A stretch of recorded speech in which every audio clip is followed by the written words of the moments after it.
Nawawi dia kata apa? Dia kata Imam Abu Daud dia tidak mendhaifkan hadis ini di dalam sunan dia, tetapi dia dalam kitab lain, dalam perbahasan lain dia ada mendhaifkan hadis ini. Itu di antara perkara yang berlaku di kalangan ulama hadis lah. Kadang-kadang dia jadi ittirab, dia jadi sekejap dia dhaifkan, sekejap dia senyap, dia tidak dhaifkan.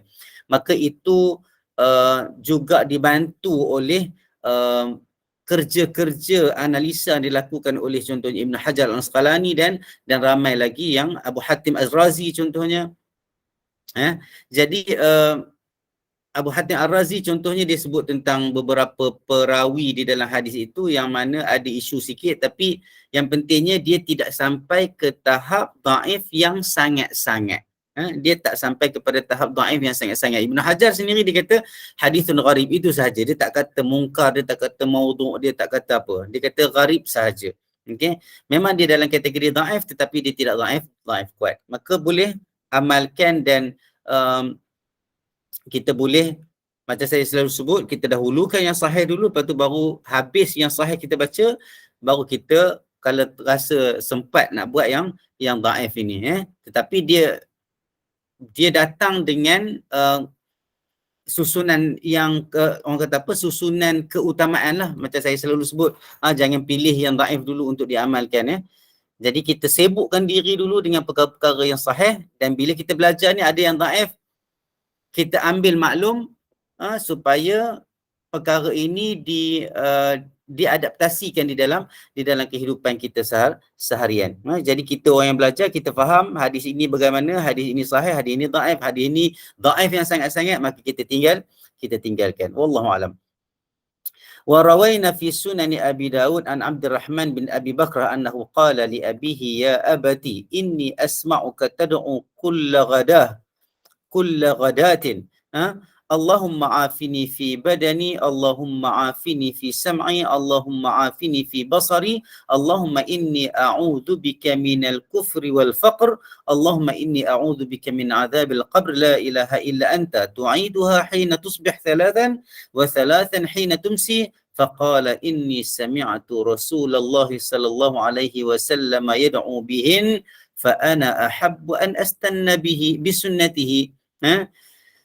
Ini kami meriwayatkan di dalam Sunan Abi Daud. Imam Nawawi kata daripada Abdurrahman bin Abi Bakrah.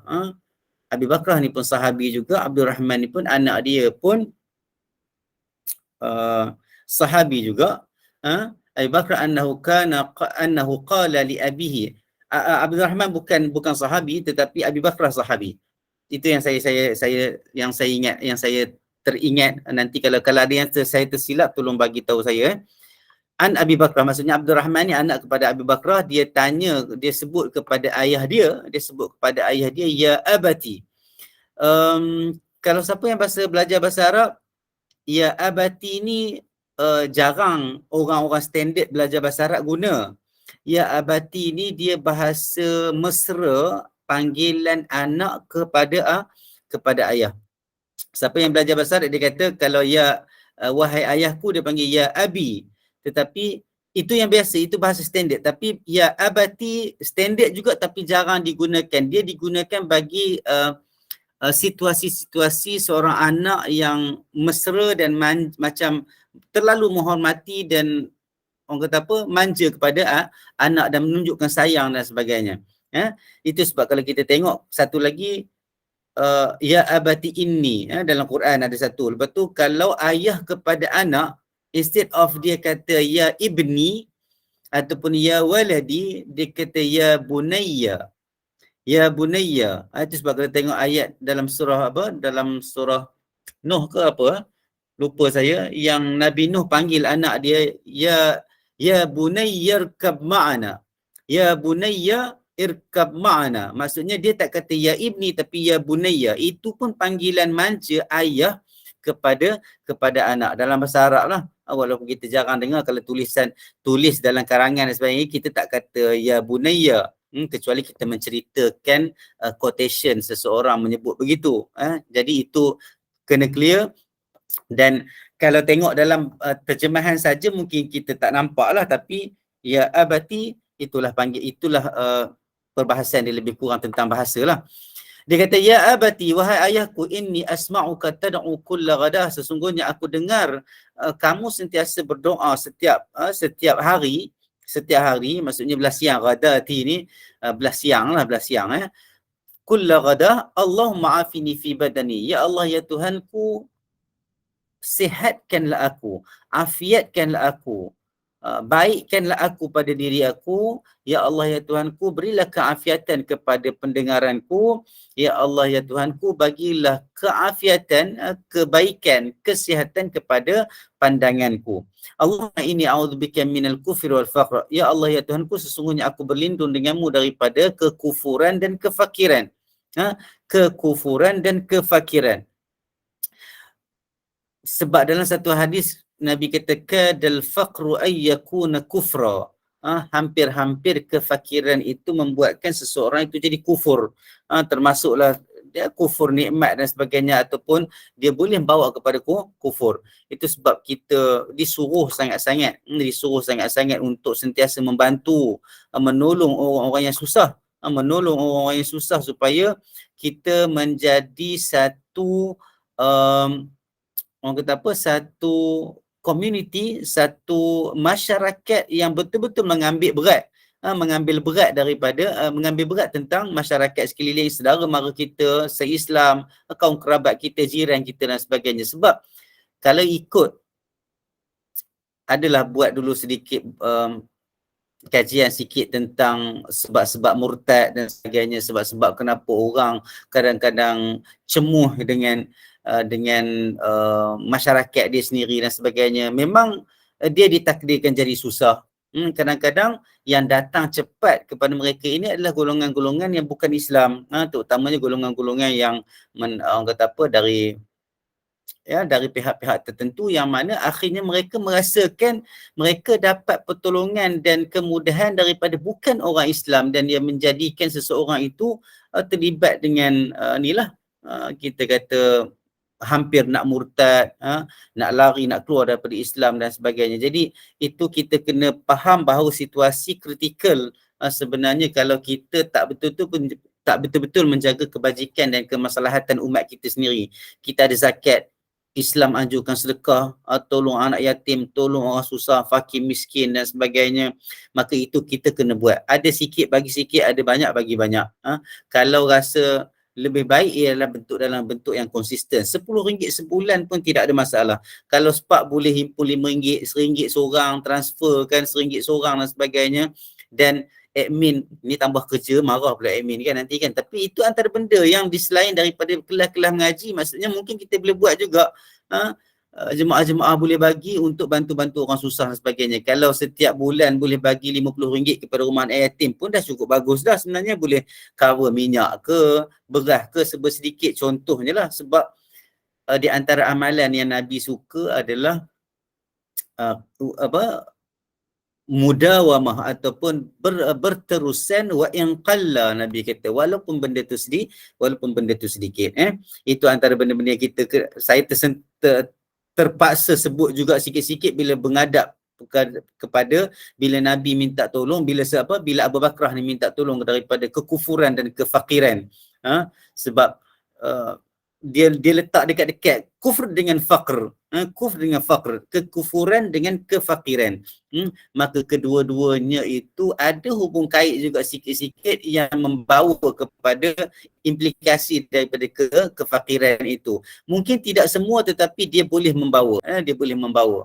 Kita minta daripada Allah Ta'ala bagi kita kapangan supaya kita juga dapat membantu dan menjadi orang kata ummah yang sentiasa mengambil berat, dan kita harap semua orang kekal di dalam Islam, jadi Muslim yang baik, semakin bertakwa, dan ramai lagi orang-orang yang manusia-manusia yang kembali kepada Islam, menyembah Allah Subhanahu wa Ta'ala.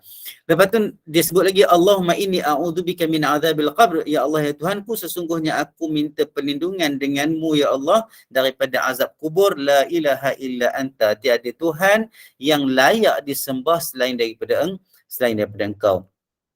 Tu'iduha hina tusbihu thalathan. Anak dia kata, Abdul Rahman, dia kata kat ayah dia, kata ini dialog anak dengan ayah. Dia kata kamu sebut benda tu 3 kali belah pagi, kamu sebut benda tu 3 kali belah di sebelah petang.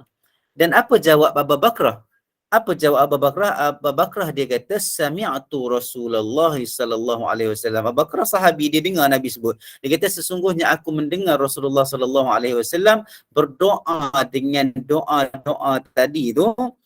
Fa ana uhibbu an astanna bi sunnatihi, sesungguhnya aku suka untuk mengikut sunnah Nabi, sunnah dia iaitu sunnah Rasulullah sallallahu alaihi wasallam.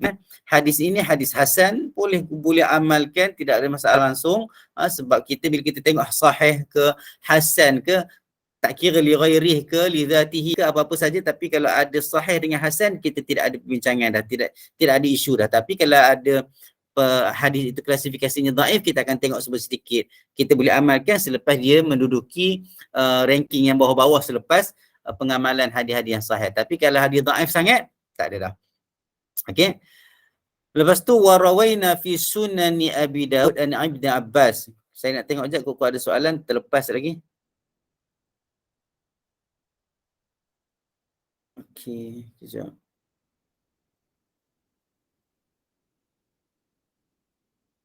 Okey. Ada yang minta nombor telefon. boleh bagi kat sini ke, ambil je kan, tak apalah, sebab ada dekat Opah pun sebenarnya.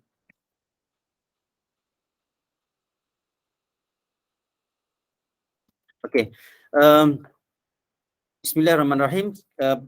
Kembali balik kepada hadis yang seterusnya yang diriwayatkan oleh Imam Nawawi. Dia menukilkan di dalam Al-Azkar ini, dia kata warawaina fi sunani Abi Daud an Ibn Abbas an Rasulillah sallallahu alaihi wasallam annahu qala man qala hina yusbih fasubhanallahi hina tumsuna wa hina tusbihun wa lahul hamdu fis samawati wal ardi wa 'ashiyyan wa hina tudhhirun yukhrijul hayya minal mayyit wa yukhrijul mayyita minal hayyi wa yuhyil arda ba'da mautiha wa kadzalika tukhrajun.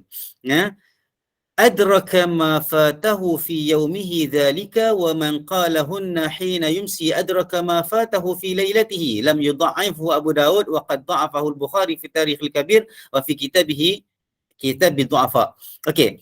Kami meriwayatkan daripada Sunan Abi Daud daripada Ibn Abbas daripada Rasulullah sallallahu alaihi wasallam, dia kata sesungguhnya dia berkata, dia bersabda, siapa yang sebut, siapa yang baca di belah pagi ayat ini, ayat surah Ar-Rum ayat 17 hingga 19, semua orang boleh nampak dia punya terjemahan. Maha suci Allah Subhanahu Wa Taala, bertasbihlah kepada Allah Subhanahu Wa Taala bila kamu belah pagi, bila kamu petang, bila kamu petang, wa hina tusbihun, bila kamu pagi, berpagi-pagi. Kalau terjemahan dia macam ni, hina tusbihun.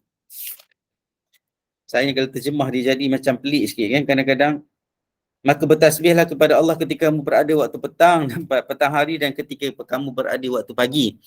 Walahul hamdu fis samawati wal ardi wa 'ashiyyan wa hina tudhhirun. Dan baginya segala puji di langit dan di bumi belah petang dan di sebelah waktu zuhur, di waktu kamu berada waktu zuhur, petang hari dan waktu zuhur. Dia adalah tafsir yang panjang tentang kenapa petang dan zuhur dan sebagainya, tetapi nak ceritanya ini ikatan masa di dalam hari itu. Yukhrijul hayya minal mayyit wa yukhrijul mayyita minal hayy wa yuhyil arda ba'da mautiha wa kadzalika tukhrajun. Dialah yang mengeluarkan yang hidup daripada yang mati, yang menghidupkan yang mematikan daripada yang hidup, dan menghidupkan bumi selepas matinya. Maknanya bumi yang kering kontang ke apa ke adalah konteks yang dekat situ. Maksudnya Allah juga yang menghidupkan dengan turun hujan dan sebagainya. Allah SWT itu mempunyai kekuatan dan kekuasaan, tak kiralah. Kalau Allah nak mahukan, kalau Allah mahukan bumi yang kering kontang itu tumbuh-tumbuhan pun dia akan tumbuhkan juga. Ya? Walaupun tidak ada hujan, yang hujan itu adalah sebab musabab yang Allah jadikan untuk manusia berfikir. Wa kadzalika tukhrajun, dan begitu juga kamu akan dikeluarkan daripada kubur nanti, dibangkitkan daripada kubur nanti. Begitu, maksudnya dah mati dah, kamu akan dibangkitkan balik, dihidupkan kembali untuk dihisab. Adraka ma fatahu fi yaumihi dzalika, dia akan dapat balik apa yang dia dah terlepas pada hari itu. Hina yumsi adraka ma fatahu fi laylatihi. Kalau dia sebut benda ni, dia baca ayat ni bila waktu petang, maka dia akan dapat apa yang dia dah terlepas pada waktu malam. Pada waktu malam itu maksudnya dia jadi, kalau hadis ini kita tengok dia macam cakap, ada hadis yang dia sebut belah pagi cover, dia dapat balik benda yang datang yang dia terlepas.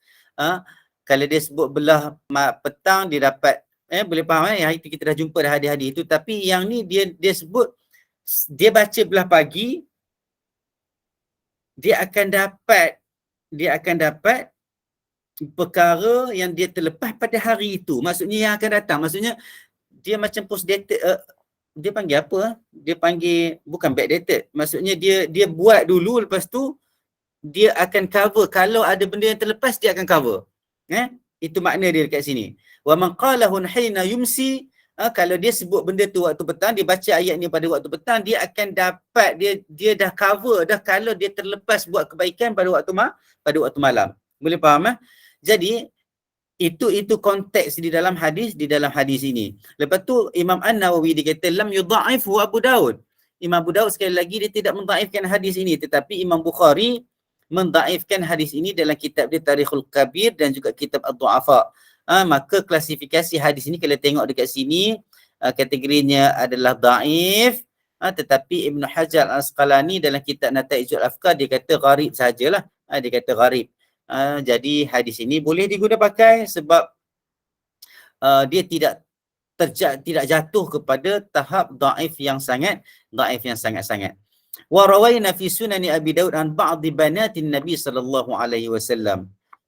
Kami meriwayatkan di dalam Sunan Abi Daud daripada sebahagian banatin Nabi sallallahu alaihi wasallam.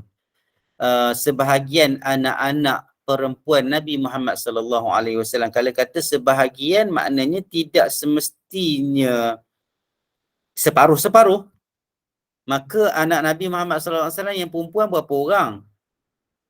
Ada 4 orang. Zainab yang pertama kali ikut susunan yang perempuan sajalah. Zainab lah yang sulung perempuannya. Lepas tu Ruqayyah, Ruqayyah yang sulung yang nombor 2, Kak Ngah lah ni lebih kurang yang kedua perempuan.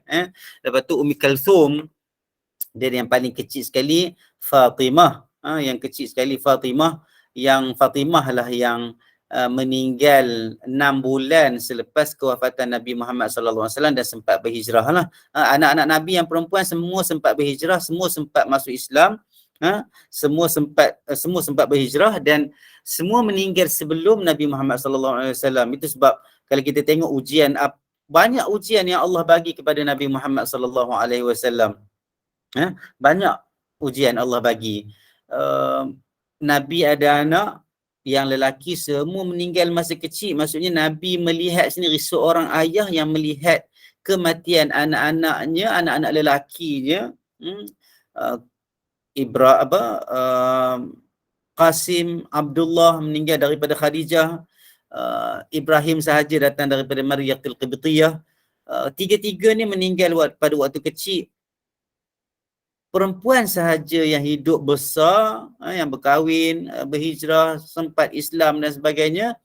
Tapi 3 daripada 4 ini meninggal sebelum Nabi Muhammad sallallahu alaihi wasallam wafat. Jadi Nabi melihat, menyaksikan kematian ataupun kewafatan anak-anak perempuan Nabi Muhammad sallallahu alaihi wasallam sendiri. Cuma Fatimah sahaja dia meninggal 6 bulan selepas kewafatan Nabi Muhammad sallallahu alaihi wasallam. Jadi Zainab, Ruqayyah, Ummi Kalthum, Siti Fatimah, dia sebenarnya wallahu alam, tapi sebenarnya Siti ni orang Melayu bagi kot. Sebab kalau ikut dalam sejarah, dia tidak ada, even Siti Khadijah pun tidak ada Siti Khadijah. Yang ada Khadijah bintu Khuwailid. Khadijah bintu Khuwailid. Fatimah Az-Zahra. Fatimah binti Muhammad. Lau kanat Fatimah tu dalam satu hadis tentang kisah tentang hudud, Lau kanat Fatimatu binti Muhammad saraqat laqata'tu yadaha. Nabi kata nak menunjukkan keadilan tentang hudud, tentang keadilan, tentang harta benda manusia, keadilan Islam itu menghukum dan sebagainya. Maka dia kata kalaulah Fatimah anak perempuan Muhammad, maksudnya kalau Fatimah anak perempuan Rasulullah sallallahu alaihi wasallam sendiri mencuri, dia kata, Nabi kata laqata'tu yadaha atau kama qala sallallahu alaihi wasallam, aku sendiri akan potong tangannya. Mungkinlah Sayyidati ke apa ke, mungkin boleh jadilah, wallahu a'lam. Dulu pun saya pernah duk bersembang juga, mungkin Sayyidatina, tapi mana hilang pula na-nya kan, tinggal Sayyidati saja, jadi sampai ke Siti. Jadi wallahu a'lam. Kalau kita tengok kalau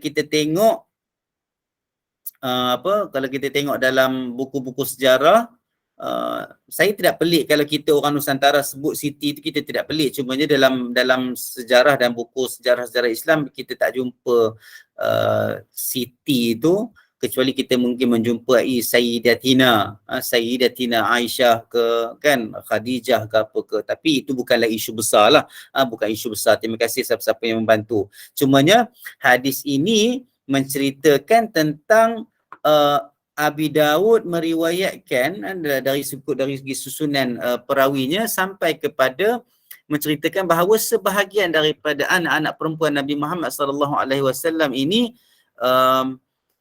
Nabi sallallahu alaihi wasallam mengajarkan mereka kepada mereka, dan Nabi kata quli hina tusbihin. Jadi kalau kita tengok sirah ataupun gaya bahasa dekat sini, phrase perkataan di dalam hadis ini quli. Siapa belajar bahasa Arab, maknanya kata-kata ini ditujukan kepada seorang perempuan. Mungkin juga kita boleh faham bahawa hadis ini datang banyak kali kepada anak-anak Nabi Muhammad SAW yang perempuan dalam keadaan masa yang berbeza. Jadi dia kata katakanlah, maksudnya dia bagi tahu kepada anak perempuan dia seorang ni, mungkin waktu lain dia sebut kepada orang anak perempuan yang lain pula, kepada Fatimah pula, kepada Zainab pula, kepada Ummu Kalsum juga, kepada siapa seorang lagi tadi? Allahu Akbar. Zainab, Ruqayyah, kepada Ruqayyah juga dalam waktu yang lain. Jadi ba'd banatin Nabi sallallahu alaihi wasallam. Jadi riwayat itu datang macam itulah. Dia kata katakanlah bila kamu berada di waktu pagi, subhanallahi wa bihamdih. Maha suci Allah SWT dan segala puji baginya. Segala pujian baginya. La quwwata illa billah, tiada kekuatan dan tiada kekuatan kecuali dengan izin Allah Subhanahu wa taala. Masya-Allahu kan, apa yang Allah kehendaki terjadi. Wa man lam yasha' lam yakun, apa-apa yang tidak dikehendaki oleh Allah Subhanahu wa taala lam yakun, tidak akan terjadi. I'lam annallaha ala kulli syai'in qadir, ketahuilah sesungguhnya Allah Subhanahu wa taala itu maha berkuasa ke atas setiap sesuatu. Wa annallaha qad ahata bi kulli syai'in ilma, sesungguhnya Allah Subhanahu wa taala mempunyai penguasaan ilmu dan kekuasaan, mempunyai kekuasaan ilmu di atas setiap sesuatu. Maksudnya Allah mengetahui semua benda di atas setiap sesuatu. Mengetahui semua di atas setiap sesuatu. Sesuatu apa yang ada pun di atas muka bumi ni Allah tahu, walaupun kecil walaupun besar. Itu bacaan dia. Itu bacaan dia, maksudnya subhanallah wa bihamdih, la quwwata illa billah, ma sya'allahu kana wa ma lam yasha' wa ma lam yasha' lam yakun. I'lam anna Allah ala kulli syai'in qadir. Wa anna Allah qad ahata bi kulli syai'in ilma. Itu bacaan dia lah. Itu bacaan dia. Dan Nabi kata apa? Fa innahu man qalahunna hina yusbihu hufidha hatta yumsi, wa man qalahunna hina yumsi hufidha hatta yusbih. Nabi kata siapa-siapa yang kata kalimah-kalimah tadi, doa tadi, zikir tadi, bila dia pagi dia akan terpelihara sehingga dia petang.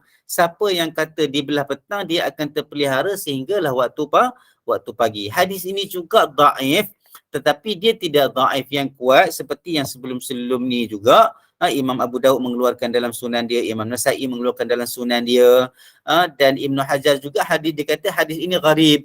Dia kata hadis ini gharib, tapi dia tak kata hadis itu dengan kategori dhaif yang sangat-sangat, maka insya-Allah kita boleh gunakan selepas kita fokus kepada yang sahih insya-Allah. Ada soalan tak? Kejap. Tengok buku ada soalan. Okey. Tak ada soalan. Okey, kita pergi kepada riwayat yang seterusnya. Imam Nawawi dia kata wa rawaina fi sunani Abi Dawud. Kami meriwayatkan di dalam Sunan Abi Dawud. An Abi Sa'id Al-Khudri radhiyallahu anhu qala dakhala Rasulullah sallallahu alaihi wasallam dhata yawmin al-masjida. Dhata yawmin al-masjida. فإذا هو برجل من الأنصار يقال له أبو أمامة. Ada yang kata Abu Umamah Al-Ansari Al-Bahili. Itu gelaran-gelaran dia lah. Abu Umamah Al-Ansari. Dia ni orang Ansar, dia golongan Aus. Kalau siapa-siapa belajar sejarah Islam, bila orang Islam dari Mekah ke Madinah, orang Islam dari Mekah dipanggil Muhajirin, dipersaudarakan dengan orang-orang Ansar, yang mana golongan Ansar ini, golongan pelong ini di kota Madinah, dia ada dua puak yang besar, dua proksi yang besar, iaitu Aus dan Khazraj. Abu Umamah daripada kalangan orang-orang Aus, dalam kalangan orang-orang Aus. Dikatakan, dia tidak confirm tetapi seorang lelaki daripada golongan Ansar, dikatakan dia tu adalah Abu Umamah. Dan dia kata, faqala ya Aba Umamah. Rasulullah sallallahu alaihi wasallam kata, ya Aba Umamah, wahai Aba Umamah, mali araka jalisan fil masjidi fi ghairi waqti salah. Kenapa aku nampak kamu duduk di dalam masjid pada waktu bukan waktu solat? Sebab kebiasaannya orang duduk dekat masjid, orang datang masjid pada waktu solat. Tapi Abu Umamah ni selalu sangat Nabi nampak waktu bukan waktu solat pun Abu Umamah ada juga. Lepas tu qala, Abu Umamah ni jawab, dia kata humumun lazimatni wa duyunun ya Rasulullah. Rasa keluh kesah, rasa susah hati, sering menjelubungi aku sentiasa rasa susah, rasa lemas, rasa tak tentu hala lah, rasa gelisah. Wa duyunun ya Rasulullah, dan hutang ya Rasulullah. Hutang bukan hutang dainun plural, dainun, tapi duyun. Abu Umamah kata duyun ini hutang-hutang, dia banyak hutang. Kita minta daripada Allah Ta'ala, Allah bebaskan kita dari hutang, Allah hindarkan kita daripada kita selalu berhutang, walaupun keadaan itu kadang-kadang kita tak boleh nak elak, tetapi kita minta daripada Allah SWT sentiasa selamatkan kita dan elakkan kita daripada berhutang, dan kita mampu untuk melunaskan hutang insya-Allah. Lepas tu Rasulullah kata afala u'allimuka kalaman idza qultahu adhhaballahu hammaka wa qada 'anka dainak. Adakah aku tidak boleh bagi tahu kamu, maksudnya boleh tak aku bagi tahu kamu satu kalam, satu doa yang bila mana kamu sebut doa ini Allah akan menghilangkan dan menghilangkan segala keluh kesah dan resah, rasa kelam kelibut ke, rasa susah hati ke apa ke, Allah akan hilangkan. Wa qada 'anka dainak, dan Allah akan menyelesaikan hutang kamu. Bukan makna dekat sini tiba-tiba hutang dia selesai, maksudnya Allah bagi cara lah. Allah akan bagi cara, contohnya mungkin orang maafkan dan halalkan hutang dia, ataupun dia dapat kerja, ataupun dia dapat rezeki supaya dia dapat bayar hutang. Itu konteks yang kita memang faham. Wa qultu bala ya Rasulullah, bahkan ya Rasulullah bagilah. Rasulullah kata qul idza asbahta wa idza amsayta, katakanlah pada bila kamu waktu pagi dan waktu petang, Allahumma inni a'udzu bika minal hammi minal huzn. Allahumma inni a'udzu bika minal hammi wal huzn. Kalau dalam biasa doa kita baca wal hazan, huzn wal hazan, ini dua perkataan yang boleh diterima lah, sebab ada riwayat-riwayat yang banyak datang dalam menyebut perkara ini. Wa a'udzubika min ghalabati ad-dain wa qahri rijal. Ya Allah, ya Tuhanku, sesungguhnya aku memohon perlindungan denganmu ya Allah daripada rasa resah, rasa keliru, rasa susah hati dan hazan wal huzn dan sedih. Wa a'udzubika min ghalabati ad-dain wa qahri rijal, dan aku juga minta perlindungan denganmu ya Allah daripada ghalabatid dain. Kenapa ghalabatid dain? Bukan dain saja. Dain kalau sikit dia tidak ada masalah, kita boleh bayar dan sebagainya, tapi kalau duyun yang banyak, hutang-hutang yang banyak, dia akan jadi kita rasa macam terduduk. Kan? Siapa-siapa yang pernah diuji dengan banyak hutang, dia rasa macam nak bangun pun tak larat. Bukan hutang tu berat macam batu, tak, tapi keadaan itu datang sebegitu sehingga kadang-kadang ada orang dia rasa fed up, dia rasa give up dan sebagainya. Na'udzubillah. Itu sebab hutang ini dia ghalabah. Dia akan membuatkan satu macam kita nampak satu benda yang sentiasa menghimpit kita ke bawah. Itulah hutang, itulah implikasi hutang, itulah kesan hutang sebenarnya. Jadi kalau ada duit tolong kawan-kawan, di antara yang nak sebut adalah menyelesaikan hutang orang. Mungkin kalau sekian kita mampu lah, yang kita mampu. Kalau kita mampu, kita boleh tolong. Cuma baru ni saya sebut sikit. Sebut terlupa, kalau lah boleh jadi manfaat. Ada baru ni ada kawan dia tanya, boleh ke kalau ada orang hutang dengan kita dan kita sebenarnya nak bayar zakat? Dan orang yang berhutang itu termasuk di dalam golongan orang asnaf zakat, gharimin dia panggil. Gharimin, orang yang berhutang, tak mampu nak bayar hutang. Dia kata, boleh ke Ustaz? Dia kata, saya halalkan hutang dia kepada saya dan saya anggap benda tu adalah zakat saya kepada gharimin. Boleh ke tak? Jadi saya duk belik beberapa fatwa dan sebagainya, memang jumhur, majoriti ulama kata tak boleh. Maksudnya kalau kita nak tolong, maksudnya kita bagi duit dekat dia, kita bagi duit dekat dia dengan harapan dia bayar hutang dia dekat kita. Tu tak boleh.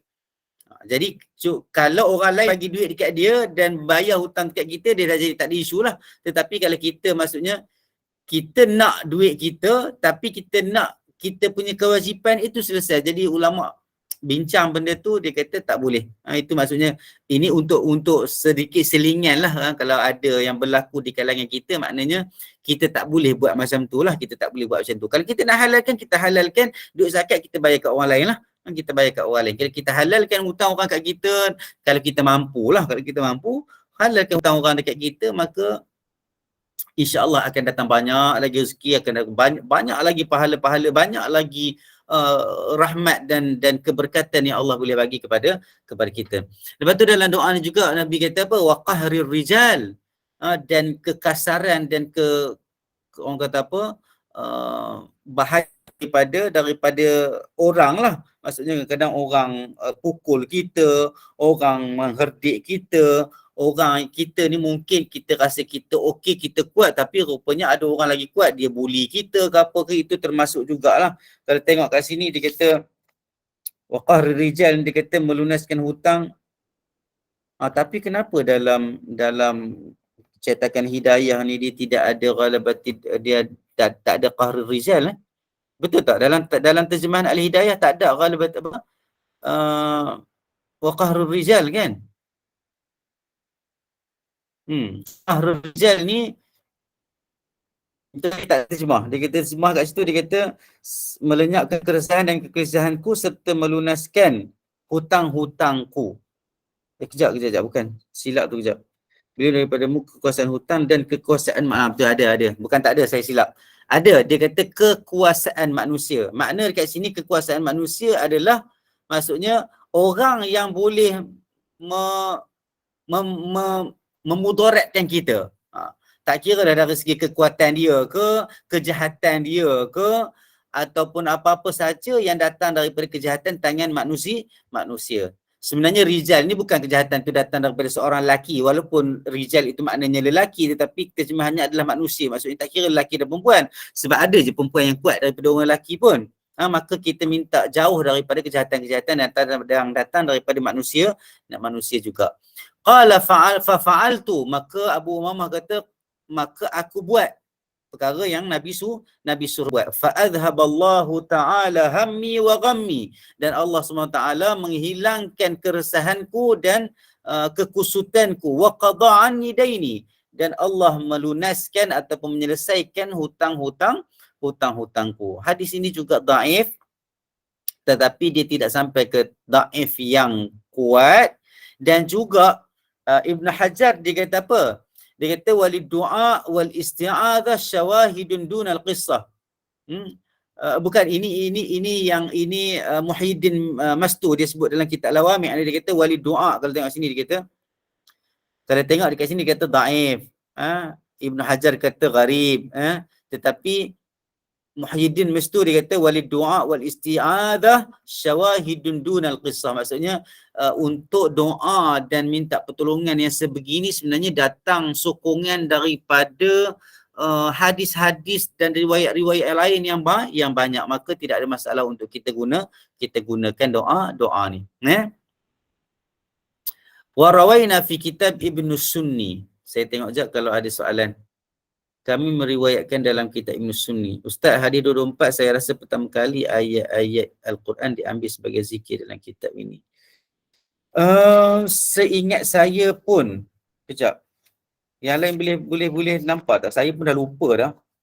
Seingat saya ya. Yang lain-lain saya tak ingat. Wallahualam. Terasa tua bila Puan Isum tanya macam tu, saya rasa tua sangat-sangat pula dah. Kalau siapa boleh bantu boleh tolong jawab soalan ni, tapi saya dah rasa macam tu jugalah. Dan ayat-ayat ni sebenarnya kita betul-betul familiar dengan siapa yang biasa guna al-ma'thurat. Wazifah sughra-nya, wazifah kubra-nya, akan jumpalah ayat-ayat ni. Akan jumpa ayat-ayat ni. Lepas tu kita terus kepada riwayat yang seterusnya. Wa rawaina fi kitab Ibn Sunni, dan kami meriwayatkan di dalam kitab Ibn Sunni dengan sanad yang sahih daripada Abdullah bin Abza, daripada ayah dia radhiyallahu anhu. Dia kata qala kana Rasulullah sallallahu alaihi wasallam idza asbaha qala asbahna ala fitratil Islam wa kalimatil ikhlas wa dini nabiyina Muhammadin sallallahu alaihi wasallam wa millati Ibrahim. Kita biasa dengar wa millati abina Ibrahim hanifan musliman wa ma ana minal musyrikin. Qultu kadza waqa'a fi kitabihi wa dini nabiyyina Muhammadin sallallahu alaihi wasallam wa huwa ghairu mumtani' wa la'allahu qala dhalika jahran. Sallallahu alaihi wasallam qala dhalika jahran liyasmi'ahu ghairahu fayata'allamahu wallahu alam. Okey. Daripada kitab kami meriwayatkan dalam kitab Ibn Sunni dengan sanad yang sahih daripada Abdullah bin Abza, daripada ayah dia kata sesungguhnya Rasulullah sallallahu alaihi wasallam bila belah pagi, bila dia berada di waktu pagi, dia kata asbahna ala fitratil Islam wa kalimatil ikhlas. Kami telah hidup belah pagi ni, berada dalam waktu pagi ini di atas fitrah Islam dan kalimah yang ikhlas, niat yang ikhlas. Wa ala dini nabiyyina Muhammadin sallallahu alaihi wasallam. Wa ala din nabiyina Muhammadin sallallahu alaihi wasallam. Dekat sini dia kata wa dini nabiyina sahaja. Wa dini nabiyina Muhammadin.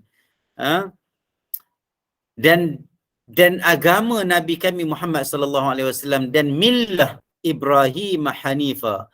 Dan millah maksudnya ini ajaran Nabi Ibrahim, yang sama dengan ajaran Nabi Muhammad sallallahu alaihi wasallam. Wa ma ana minal musyrikin, dan aku tidaklah dari karangan orang-orang yang musyrik. Aku berkata kadza waqa'a fi kitabihi, begitu juga yang terdapat di dalam kitabnya wa dini nabiyina Muhammadin. Wa dini nabiyina Muhammadin. Wa huwa ghairu mumtani'. Wa huwa ghairu mumtani' wa la'allahu sallallahu alaihi wasallam barangkali Nabi Muhammad sallallahu alaihi wasallam menyebutnya secara kuat sikit sebab dia dengar sebut kuat sikit untuk memberi orang lain dengar supaya mereka boleh belajar tentang zikir-zikir. Itulah tafsiran daripada ulama tentang hadis ini.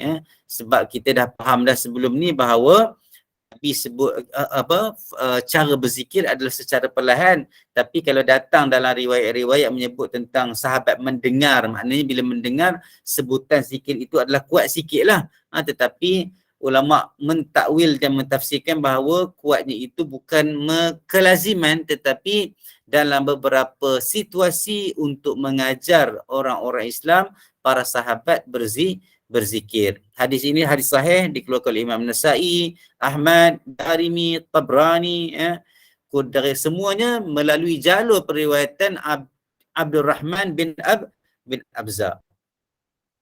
Okey, lepas tu kita terus kepada riwayat yang seterusnya.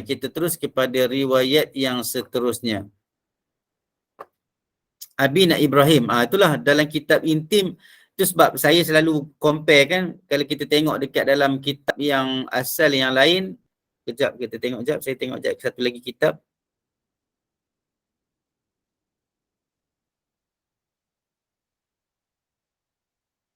Kitab Ibn Sunni wa din Nabi Muhammad sallallahu alaihi wasallam wa millati abina Ibrahim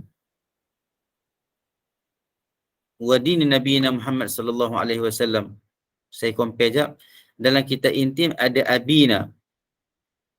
Kalau dalam kitab Al-Azkar satu lagi wa din Muhammad sallallahu alaihi wasallam wa millati abina ada. Dalam kitab ni ada wa millati abina Ibrahim sallallahu alaihi wasallam hanifa. Sallallahu alaihi wasallam hanifa. Maknanya boleh belakalah benda ni luas untuk kita amalkan. Dan hadis itu sahih. Wa din Nabi Muhammadin ataupun yang atas tadi wa millati Ibrahim sallallahu alaihi wasallam.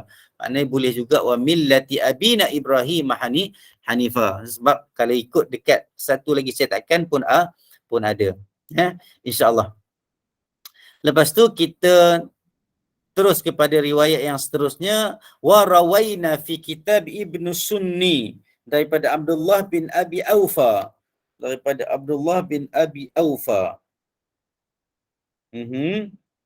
Dia kata qala kana Rasulullah sallallahu alaihi wasallam, hadis yang 228 muka surat 164. Kami meriwayatkan dalam kitab Ibn Sunni daripada Abdullah bin Abi Aufa, dia kata sesungguhnya Rasulullah sallallahu alaihi wasallam bila waktu pagi dia kata asbahna wa asbahal mulku lillahi azza wa jalla walhamdulillahi wal kibriya'u wal 'azamatu lillah wal khalqu wal amru wal lail wan nahar wa ma sakana fihima lillahi ta'ala Allahumma ij'al awwala hadha an-nahari salaha wa awsatahu najaha wa akhirahu falaha ya arhamar rahimin. Ini hadis ini saya terus sebutlah. Walau kita tengok sikit terjemahan dia lebih kurang. Aku telah berpagi-pagi dengan diizinkan oleh kerajaan Tuhan yang wa asbahal mulk, kerajaan itu bagi Allah Subhanahu Wa Taala Azza wa Jalla, dan segala puji bagi Allah Subhanahu Wa Taala, wal kibriya, kibriya membesarkan diri itu, dan kebesaran itu bagi Allah Subhanahu Wa Taala, dan sehingga habislah hadis itu ya arhamar rahimin. Hadis ini kategorinya adalah dhaif yang sangat-sangat. Okey. Kalau tengok sini kata dhaif jiddan, kalau tengok sini dhaif jiddan. Nampak akhrajahu Ibn Sunni fi amalil yawm wa laylah wa fi isnadihi. Lepas tu kita tengok matruk, ditinggalkan satu. Dia tengok bila ulama nak bagi tahu kata hadis ni dhaif atau dhaif yang sangat-sangat. Kalau setakat dhaif mungkin kata matruk, kalau dia kata dhaif mungkin ada isu sikit dekat sanad. Tapi kalau ada gelaran kepada perawi, contohnya matruk, ditinggalkan ataupun mereka mentohmah dia dengan sesuatu tohmahan di antara para perawi itu, maka dia akan membawa kepada kategori klasifikasi hadis itu menjadi lebih teruk, lemah dia. Dan Ibnu Hajar sendiri biasa dia sebut hadis gharib saja, hadis yang pelik saja. Tetapi untuk hadis ni Hafiz Ibnu Hajar dalam Nataijul Afkar dia kata hadis ini hadis yang pelik dan hadis yang sanadnya dhaif. Maka Dengan sebab itu ulama-ulama mengklasifikasikan hadis ini, di antara ulama mengklasifikasikan hadis ini sebagai dhaif yang sangat-sangat, maka kita boleh tinggalkan hadis ini dan kita fokus kepada hadis yang sahih insya-Allah. Okey. Saya tengok sikit kalau ada soalan. Okey. Patutlah tak pernah dengar. Yalah memang kita, alhamdulillah lah. Yang kita risau, kita selalu dengar dan hadis itu dhaif yang sangat-sangat ataupun maudhu' ataupun munkar.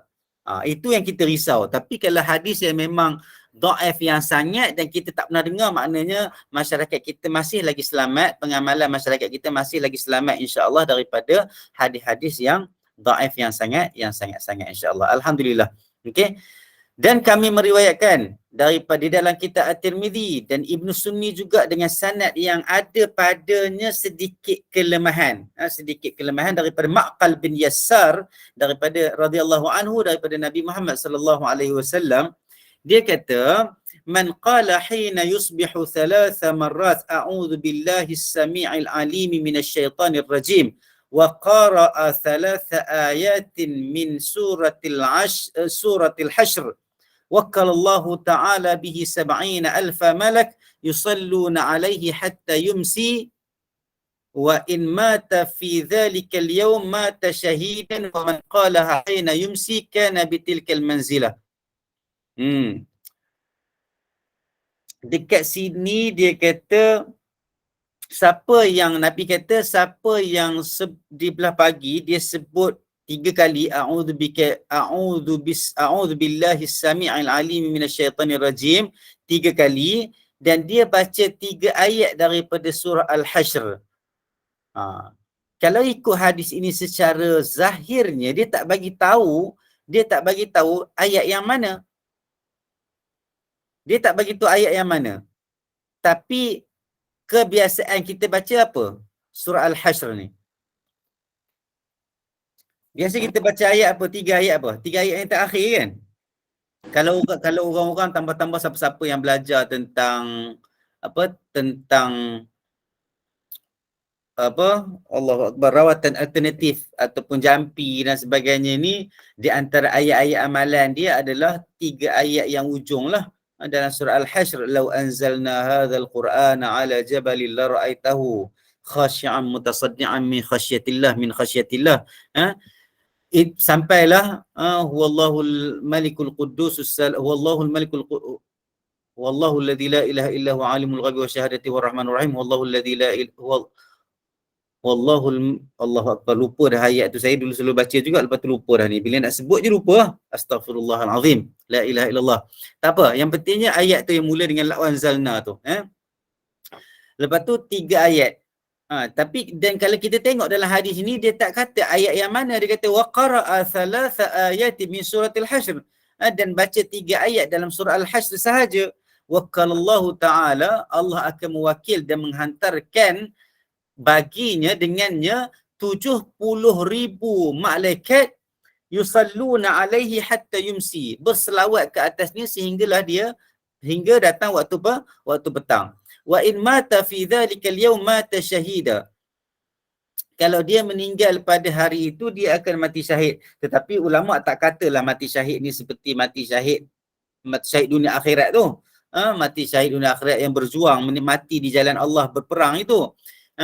Wa man qalaha hina yumsi kana bitilkal manzilah. Siapa yang kata belah petang, baca benda ni belah petang, baca ayat tu belah petang, dan doa tadi dan zikir tadi, maka dia dapat juga kedudukan itu. Dia dapat sama juga kedudukan itu macam dia baca belah pagi. Hadis ini juga dhaif. Dan kalau ikut dia dhaif yang Ibn Hajar pun dia mendhaifkan juga. Dhaif,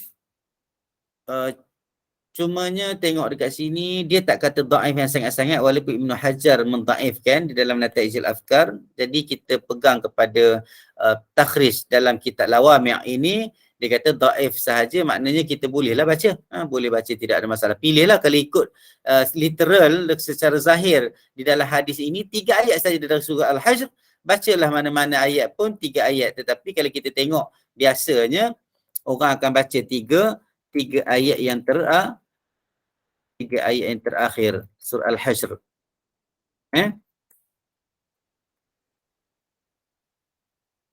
Surah Al-Hashr ayat surah yang ke-59, di ayat dia tak banyak pun sebenarnya, ada dalam 24 ayat.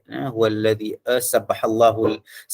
sabbaha lillahi ma fis samawati wa ma fil ardi wa huwal azizul hakim. Huwallazi akhrajal ladzina kafaru min ahli alkitabi min diyarihim li awwalil hashr ma zanantum ay yakhruju wa dhannu annahum mani'atuhum husunuhum min Allah fa atahumullahu min haitsu lam yahtasibu wa qadhafa fi qulubihim ar-ru'b yukhrijuna buyutahum bi aydihim wa aidil mu'minin fa'tabiru ya ulil absar. Ini cerita orang kafir dengan Nabi Muhammad SAW ya, menghalau mereka dan sebagainya, menghalau orang Islam dan sebagainya. Sampailah ayat yang terakhir, ayat 24, wallahul khaliqul bari'ul musawwiru lahul asmaul husna yusabbihu lahu ma fis samawati wal ard wa huwal azizul hakim. Itulah ayat dia. Dia ada 24 ayat, maka dalam hadis tadi 3 ayat, tak kira lah ayat mana-mana, tapi tak, walaupun tidak ada larangan nak baca satu ayat kat sini terputus-putus, tapi dari segi adabnya baca 3 ayat secara berurutan lah. Baca 3 ayat secara berurutan. Ada soalan ada kat sini surah Al-Hashr? Dia bukan walau anzalna.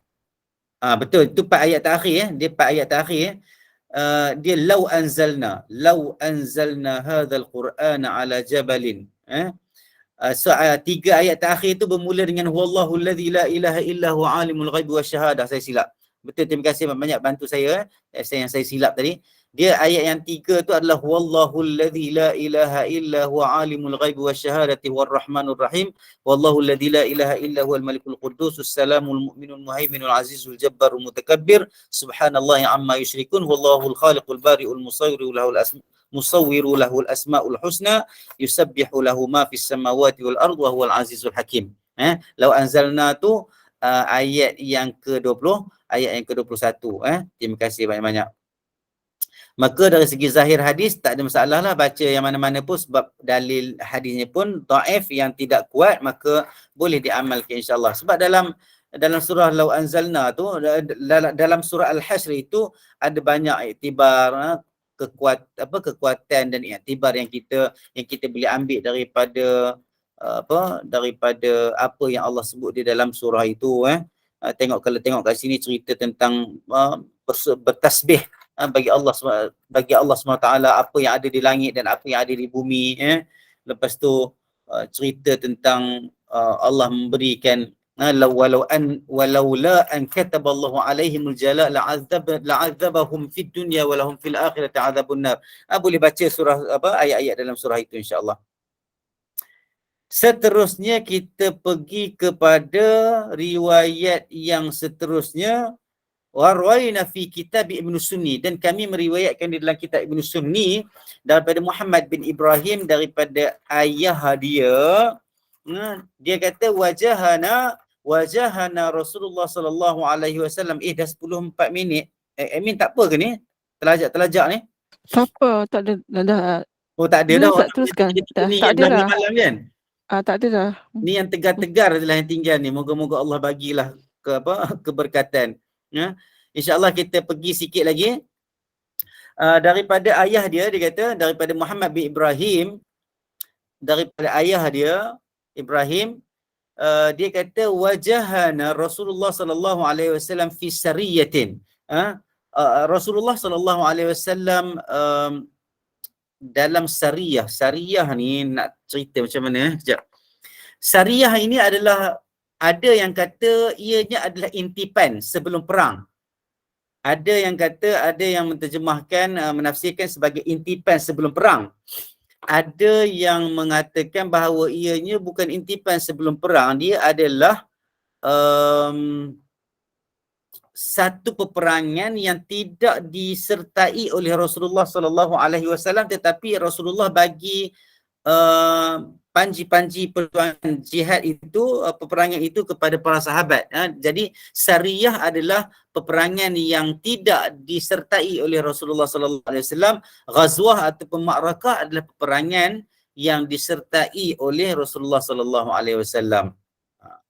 Jadi syariah ini juga dikategorikan sebagai intipan, proses persediaan. Itu sebab kenapa ada syariah, itu war tactical secara taktikalnya adalah maksudnya persediaan peperangan sebenar, sebelum peperangan sebenar. Jadi kita tengok Nabi ini bukan hanya pendakwah, bukan hanya orang yang mengajak kepada Islam saja, tetapi pandai dari segi taktikal, pandai dari segi perancangan peperangannya, sehingga dia menghantar beberapa orang, contohnya Hamzah bin Abdul Muttalib dalam Sariyatul Rabi', contohnya Sa'ad bin Waqqas, contohnya dalam Sariyatul Kharraz.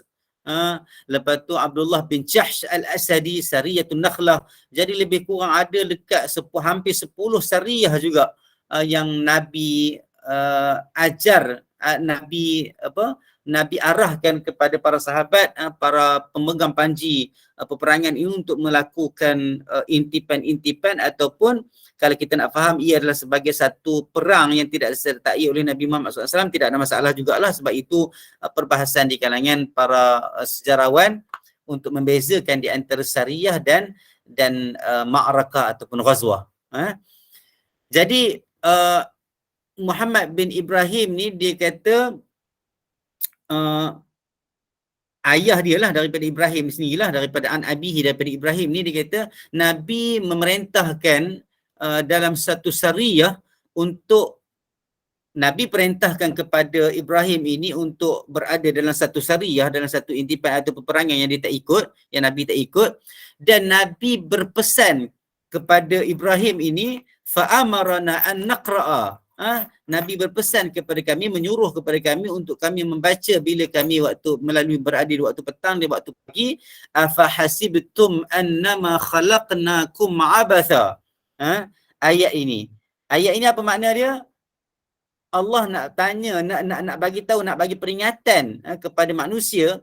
Afahasibtum, adakah kamu menyangka annama khalaqnakum abatha, sesungguhnya kami menjadikan kamu itu sia-sia, tanpa ada sebab, tidak ada manfaat apa-apa, sia-sia.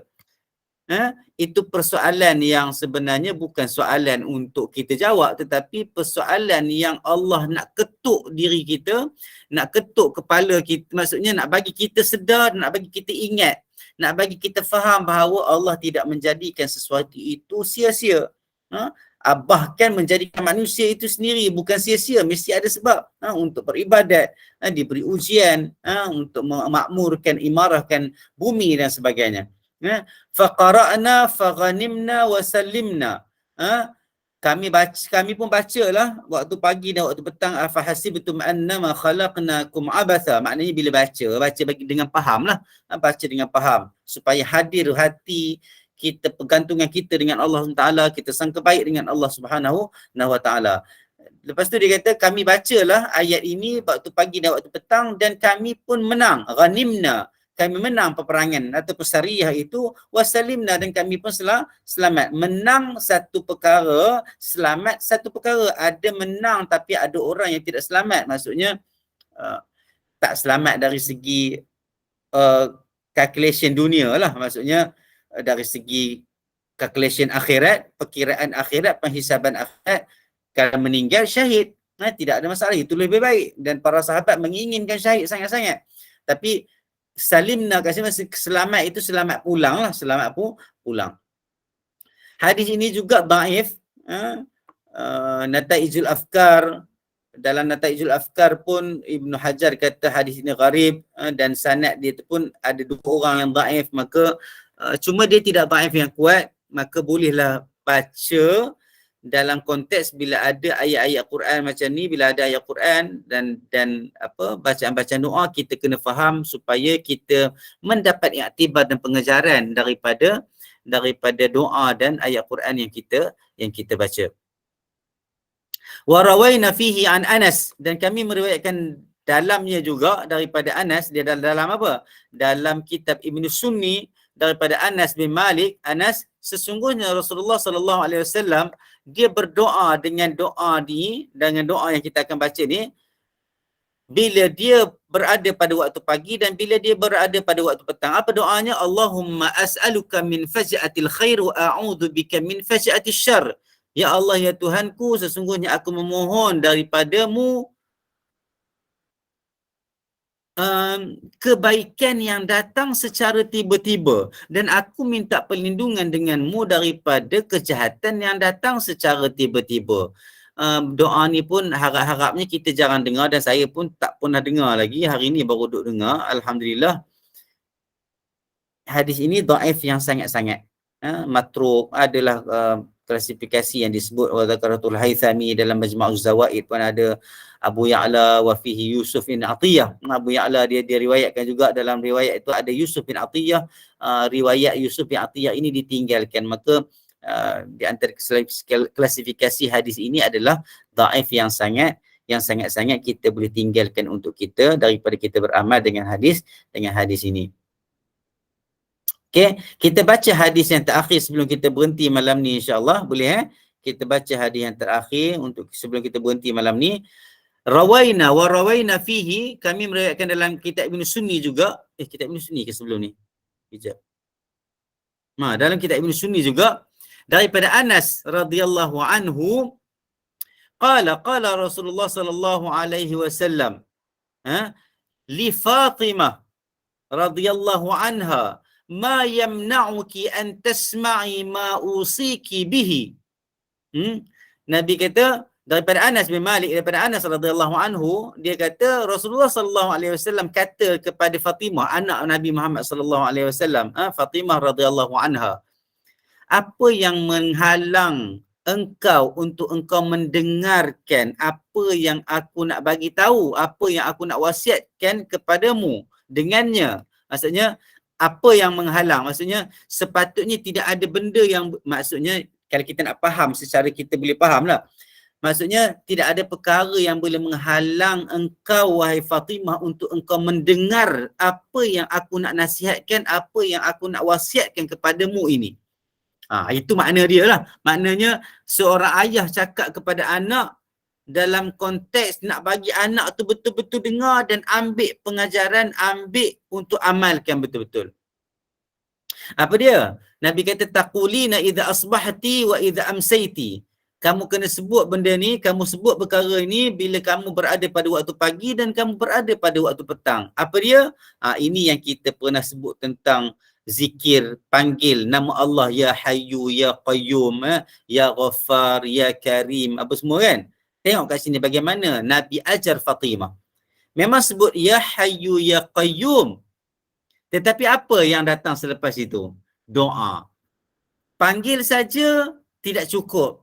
Panggil saja nama Allah itu bukan di antara sunnah yang Nabi ajar kepada kita.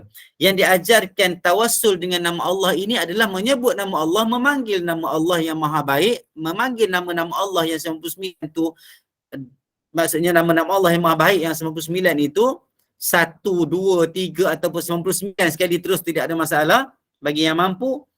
Tetapi selepas itu didatangkan dengan doa. Dalam hadis ini Nabi ajar kita. Nabi ajar Fatimah dan Nabi ajar kita. Tengok. Ya Hayyu ya Qayyum bika astaghithu. Dalam hadis yang lain birahmatika astaghith. Dalam riwayat yang lain sahih juga. Fa aslih li sya'ni kullahu wa la takilni ila nafsi tarfata ain. Wahai Tuhan yang maha hidup, wahai Tuhan yang maha berdiri dengan sendirinya, bika, dengan engkau ya Allah, astaghithu, aku minta tolong. Fa aslih li sya'ni kullahu, maka perbaikilah bagiku keadaanku seluruhnya. Ini Nabi ajar untuk berdoa. Wala takilni ila nafsi tarfata ain, dan jangan engkau biarkan untuk aku mengawal ataupun untuk aku berada di dalam, macam mana? Wala takilni. Apa terjemahan dia dekat sini? Wala takilni. Sekejap nak tengok. Apa wala takilni ila nafsi? Okey, saya baca terjemahan. Engkau ucap okey. Perbaikilah urusanmu semua dan urusanku semuanya, dan engkau janganlah memberatkan kepada diriku sekelip mata pun. Apa maksudnya? Memberatkan. Dia sebenarnya wala takil ni, kalau ikut konteks terjemahan dan konteks bahasa Arab tu, wala takil ni, jangan engkau biarkan aku. Jangan engkau biarkan aku menguruskan diriku ini walaupun sekelip mata. Itu makna dia. Wala takilni ila nafsi tarfata ain, makna dia jangan engkau biarkan ya Allah, jangan engkau biarkan aku menguruskan diri aku, jangan engkau biarkan segala urusan ini aku yang buat walaupun sekelip mata. Makna dia dekat situ. Makna dia doa ini nak bagi tahu, nak bagi faham kepada kita, kita ni walaupun sekelip mata tidak ada kekuasaan dan daya kekuatan kita kecuali dengan daya kekuatan yang Allah izinkan untuk kita dapat dan kita buat. Doa ini penuh dengan tawaduk. Sekelip mata pun sebenarnya kita tak boleh dibiarkan oleh Allah SWT. Kita minta Allah jaga kita setiap detik, setiap kedipan mata, setiap saat, setiap detik. Itu makna ayat ini, makna doa ini. Kalau kita faham betul-betul, wala takilni ila nafsi tarfata ain, jangan engkau biarkan aku menguruskan diri aku walaupun sekelip mata. Maknanya kita ni rasa betul-betul lemah di hadapan Allah SWT. Satu detik pun kalau Allah biar, itu sebab kadang-kadang bila orang nak jatuh ke, bila orang nak aksiden, bila orang nak kena apa-apa, kadang sesaat, sedetik, terlepas pandang, habis. Betul tak? Jadi kita dengan doa-doa yang Nabi ajarkan kepada kita. Hadis ini riwayat apa? Kategorinya adalah hasan. Kita boleh gunakan ya hayyu ya qayyum. Ada hadis bika astaghith fa aslih li sya'ni kullahu wa la takilni ila nafsi tarfata ain. Kalau imam nak baca dekat solat, sama ada dia nak sebut wala takilni ila nafsi tarfata ain ataupun dia boleh tukarlah mengikut pendapat ulama lain wala takilna ila anfusina tarfata ain. Wala takilna ila anfusina, kalau ada tuan lah dalam jemaah ni kalau dia jadi imam, wala takilna ila anfusina tarfata ain, ataupun dia nak kekalkan wala takilni ila nafsi tarfata ain, tidak ada masalah. Maka kita dengan doa-doa yang Nabi ajar, dengan kandungan konteks doa yang Nabi ajar kepada kita, sebenarnya selain daripada doa, dia membuatkan kita rasa hina di depan Allah SWT, kita rasa kerdil dan lemah di hadapan Allah SWT, dan itulah yang membuatkan kita membesar dan merasakan Allah itu besar. Kalau kita duk rasa diri kita besar, kita susah nak rasa insaf, kita susah nak rasa tawaduk depan Allah SWT. Wal'iyadzubillah, kita minta Allah bagi kita keinsafan, kita membesarkan Allah SWT, mengagungkan Allah SWT. Tidak ada lain lebih besar, lebih agung daripada Allah SWT. Tidak layak diagung dan dibesarkan kecuali Allah SWT. Semoga kita menjadi hamba-hamba Allah SWT yang salih dan bertakwa kepada Allah Subhanahu wa ta'ala. Aqul qawli hadha wa astaghfirullah li wa lakum wa li sa'ilil muslimina wal muslimat. Rabbana atina fid dunya hasanah wa fil akhirati hasanah wa qina adzabannar. Wa sallallahu ala sayyidina Muhammad wa ala alihi wa sahbihi wasallam. Subhana rabbika rabbil izzati amma yasifun wa salamun alal mursalin walhamdulillahi rabbil alamin. Kejap, ada soalan kat sini. Kalau amalkan Allahumma ya barik 40 kali tak boleh Ustaz?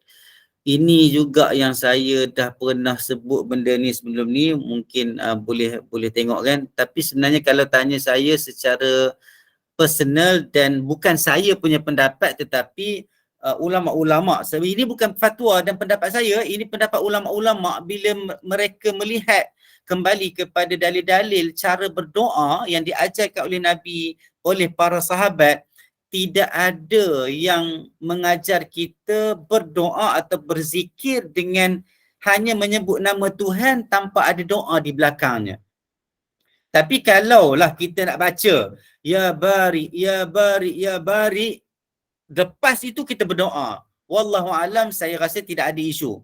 Tetapi kalau hanya ya bari saja 40 kali, lepas tu tak ada apa-apa dah, yang tu ada masalah. Pada saya, berdasarkan apa yang saya duk baca-baca, sebenarnya banyak kali dah soalan ni datang sebenarnya, dan saya banyak kali juga kembali merujuk kepada tulisan-tulisan para ulama berdasarkan dalil-dalil, dan sebenarnya tidak dinasihatkan begitulah, tidak dinasihatkan begitu, kecuali apa yang kita boleh nasihatkan adalah kalau nak sebut ya Rahman, ya Rahim, ya Ghaffar, ya Wadud ke apa ke, lepas tu maksudnya nama-nama Tuhan tu, maksudnya yang maha agung, yang maha baik itu. Selepas itu ihfazna, contohnya peliharalah aku ya Allah, bagilah aku rahmat, berkatilah aku. Tu tak apa. Maksudnya lepas kita sebut nama Allah, nama-nama Allah yang 99, berapa yang kita boleh sebut, yang mampu kita sebut, lepas tu kita doa minta daripada Allah Subhanahu wa Ta'ala, itu tak ada masalah. Tetapi hanya menyebut ya barik sahaja, itu tidak dinasihatkan oleh para ulama. Tetapi tidaklah kita nak kata, cuma dia akan jadi khilaf sunnah. Dia akan jadi amalan yang menyalahi bagaimana sunnah itu diajarkan kepada kita oleh Nabi Muhammad SAW dan juga azhar daripada para sahabat. Wallahu alam. Jangan engkau biarkan nasibku ditentukan oleh diriku sendiri walaupun sekelip mata. Ini ada terjemahan-terjemahan daripada buku-buku yang ada di tangan tuan-tuan dan puan-puan. Okey, jadi itulah lebih kurang makna gitu. Maksudnya setiap kali kita membaca nama Allah Asmaul Husna, kita susuli dengan doa ya. Betul. Yusrina wati ma'amzah. Betul. Sebab kita juga telah bincang tentang apa yang Allah sebut dalam Quran, betul tak? Dan ulama-ulama sebut di antara kaedah tawassul yang ijma' para ulama bersetuju dengan tawassul itu adalah dengan tawassul dengan nama Allah SWT. Dan Allah sebut dalam Quran apa dia? Walillahil asmaul husna fad'uhu biha. Bagi Allah itu nama-nama yang maha baik. Apa Allah kata lepas tu? Fad'uhu biha. Berdoalah kepada Allah Subhanahu wa Ta'ala biha, dengan nama-nama Allah yang maha baik itu. Maka sebutlah nama Allah, panggillah nama Allah, panggillah Allah dan doa dengan panggilan-panggilan. Maksudnya doa dengan nama-nama Allah itu. InsyaAllah maka kita minta daripada Allah Ta'ala bagi kita ketenangan, bagi kita kekuatan untuk kita terus berzikir dan mendekatkan diri dengan Allah Subhanahu Wa Ta'ala, sebab kita tak tahu kita mati bila. Semoga kita meninggal dan diambil oleh Allah Subhanahu Wa Ta'ala dalam keadaan kita diterima, kita beramal soleh, kita bertakwa, kita duduk di atas iman kepada Allah Subhanahu wa Ta'ala. Assalamualaikum warahmatullahi wabarakatuh. Waalaikumsalam warahmatullahi wabarakatuh. Terima kasih Al-Fadhil Ustaz. Jazakallah khair Al-Fadhil Ustaz Muhammad Azhar atas kesediaan berkongsi ilmu tentang bab zikir pagi dan petang itu. Dan terima kasih kepada para jemaah yang sudi duduk bersama-sama sehinggalah ke akhirnya. Ustaz, kita tutuplah dulu, tangguhkan dengan kafaratul majlis dan surah Al-Asr. Silakan Ustaz. InsyaAllah. A'udzubillahi minasyaitonirrajim. Bismillahirrahmanirrahim. Wal 'asri innal insana lafi khusr illa alladhina amanu wa 'amilus solihati wa tawasaw bil haqqi wa tawasaw bis sabr. Subhanakallahumma wa bihamdika asyhadu an la ilaha illa anta astaghfiruka wa atubu ilaik. Assalamualaikum warahmatullahi wabarakatuh. Waalaikumsalam warahmatullahi wabarakatuh. Terima kasih Ustaz. Terima kasih Ustaz. Terima kasih Puan Aina. Sama-sama. Terima kasih Puan Aina. Assalamualaikum.